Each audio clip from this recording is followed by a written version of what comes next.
Hi friends, எல்லோரும் என்ன பண்ணிகிட்டு இருக்கீங்க? இன்றைக்கி என்ன மினி விளாக் பார்க்க போகிறீங்கன்னா, இன்றைக்கி ரோஸ் டேலவா, அதனால் பட்டுக்கிட்ட போயிட்டு இன்றைக்கி ரோஸ் டே எனக்கு எதுவுமே வாங்கி தரலையே அப்படின்னு நான் கேட்க போகிறேன்.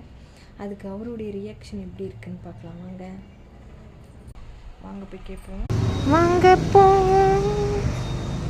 பட்டு என்ன பண்ணிகிட்டு இருக்கேன்? இன்னைக்கு என்ன டே தெரியுமா? ஃப்ரைடே. ஆவுன்னா நம்ம லவ் பண்ணணும்னு சொல்கிறல. இன்னைக்கு என்ன டேன்னு சொல்லு. தெரியலையே, நீயே சொல்லு. இன்னைக்கு என்ன டே தெரியுமா? சொல்லிடுவா. சொல்லு. Rose day. அதுவுமா ஒரு சின்ன ஒரு ரோஸ் கூட கிடையாது. இப்போ என்ன, உனக்கு ரோஸ் தானே வேணும்? ஆமாம் ஃப்ரெண்ட்ஸ், எனக்கு தெரியாமல் அவர் சர்ப்ரைஸாக வாங்கி வச்சுருக்காருன்னு நினைக்கிறேன். வாங்க, என்ன அவ்வளோ வேகமாக போகிறாரு, என்ன வாங்கி வச்சுருக்காருன்னு வீடியோக்குள்ள பார்க்கலாம். பாருங்கள் ஃப்ரெண்ட்ஸ், எவ்வளோ வேகமாக போகிறத நாமளும் போவோம்.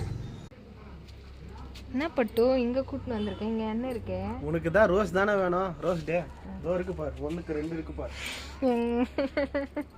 ரோஸ் நீங்களே பாருங்க அவர் பண்ண வேலையை. ரோஸ் தானே கேட்டேன், 1க்கு 2 இருக்கு பாரு. இந்த பாரு, லைட்டில் வேணுமா டார்க்கில் வேணுமா பாருங்கள் ஃப்ரெண்ட்ஸ். நான் ஒரு ரோஸ் கேட்டா, அதனால் ரோஸ் கொடுத்தாச்சு. மரத்துலேயே கிடக்கு, எடுத்து படிச்சுக்க.